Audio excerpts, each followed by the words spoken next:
La même technologie aurait pu être employée dans les constructions mystérieuses de l'ancienne civilisation védique brahmanique.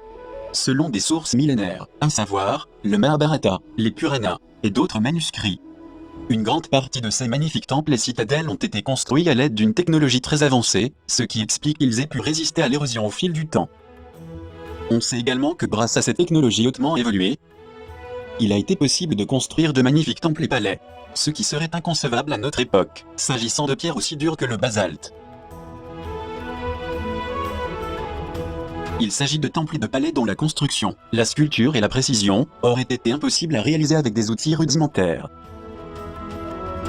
Au-dessus de ces énigmes singulières, il y a le mystérieux temple de Kailasha, considéré comme l'un des plus anciens monuments construits connus. Et le plus étrange est qu'il a été entièrement creusé dans la roche. Même les archéologues ont confirmé qu'il a fallu enlever plus de 400 000 tonnes de pierre, montrant par là une tâche impossible à réaliser avec la main de l'homme, et encore moins en utilisant seulement des outils rudimentaires, comme on veut officiellement nous le faire croire. Pourtant les textes védiques anciens parlent d'un dispositif très puissant, semblable à un rayon laser, appelé Brahmastra, qui était une machine œuvrant à grande vitesse capable de percer rapidement la roche et même de la pulvériser.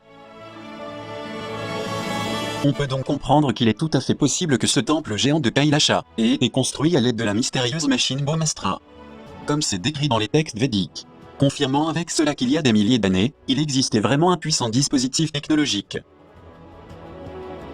Mais ce n'est pas la seule description de la merveilleuse architecture et de l'ingénierie hindoue que l'on trouve dans les textes millénaires. Au sein de la même culture hindoustanique, on trouve également des descriptions de puissants vaisseaux appelés Vimana, qui se déplaçaient dans le ciel du sous-continent indien. Il s'agit d'une sorte de véhicule ou de char générant une énergie puissante qui était utilisée pour le transport sur de longues distances, et même pour se déplacer vers d'autres mondes avancés, ainsi que pour combattre les démons Asura qui à cette époque perturbaient la vie des habitants.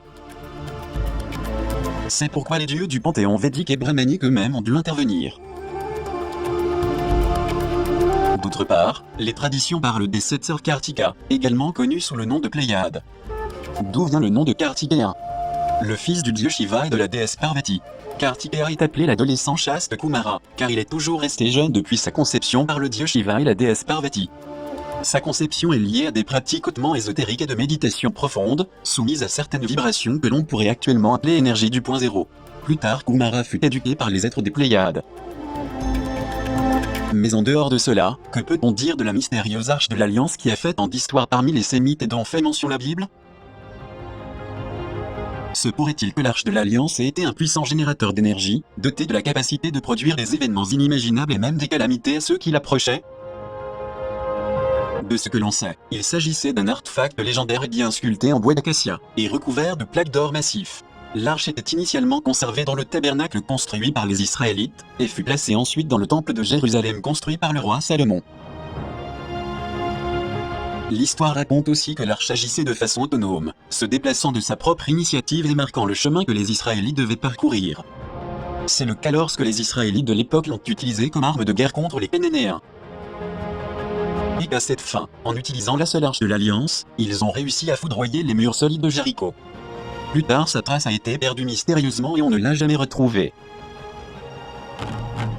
Il existe de nombreux monuments de la Grèce antique qui ont été construits selon une géométrie sacrée aux formes symétriques.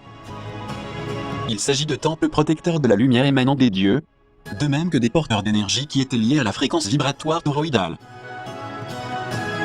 Dans ce cas, nous parlons du tétraskélion, qui était un dispositif de canalisation ou d'amplification d'énergie qui projetait un champ énergétique dans la construction des temples. Comme le majestueux temple du Parthénon de l'Acropole, en l'honneur de la déesse de la sagesse Athéna Minerve, ainsi que d'autres merveilleux bâtiments qui ont résisté au fil des siècles. Il s'agit de temples et de statues magnifiquement créées, et même de divinités parfaitement stylisées, sculptées selon les règles de la géométrie universelle, et le nombre d'heures ou proportions divines, en tant que principe de beauté et de perfection absolue. Il y a aussi la mystérieuse et étincelante foudre de Zeus Jupiter, mentionnée dans les théogonies d'Hésiode, qui dit « Du firmament et de l'Olympe, vient immédiatement Zeus lançant ses éclairs. Ces foudres s'envolèrent vigoureuses et rapides de sa main forte, aux côtés du tonnerre et de l'éclair tourbillonnant dans une flamme étonnante. » On sait également que grâce à son puissant rayon de tonnerre, ses éclairs et ses étincelles d'énergie, Il a déraciné de son rayon céleste le dragon qui menaçait le monde, ainsi que le géant Idas, après avoir attaqué ses enfants Castor et Pollux. La mythologie grecque nous dit que le dieu Hermès Mercure partout où il allait, portait avec lui le caducée comme une baguette magique, source d'énergie infinie, avec laquelle il engourdissait et éveillait les mortels, en attirant vers eux les âmes des défunts, qu'il conduisait à la demeure des morts ou en enfer. Le caducée arrêtait le vent et dissipait les nuages. Le caducée au pouvoir magique puissant, transformait en or tout ce qu'il touchait, et transformait l'obscurité en lumière. C'était un bâton d'une puissance énergétique inconnue ou de point zéro. Il était pour l'homme une source de sécurité, de paix, de concorde, de profit et de fortune, de telle sorte que les Grecs ont fait de cet emblème la marque des héros et des ambassadeurs. Hermès Mercure avec son caducée sacré et son énergie infinie portait les mêmes attributs de la baguette magique. Comme symbole de la médecine universelle, il a fait des merveilles. Il était chargé d'éduquer Ulysse et l'a averti des dangers concernant la magicienne Circé. De son côté, le messager des dieux hyperboréens, Luc Mercure du panthéon celtique, était toujours présent dans les alignements isolés ou groupés d'une interminable série de mégalithes. Il était aussi le gardien des routes, et celui qui menait les voyageurs sur le bon chemin.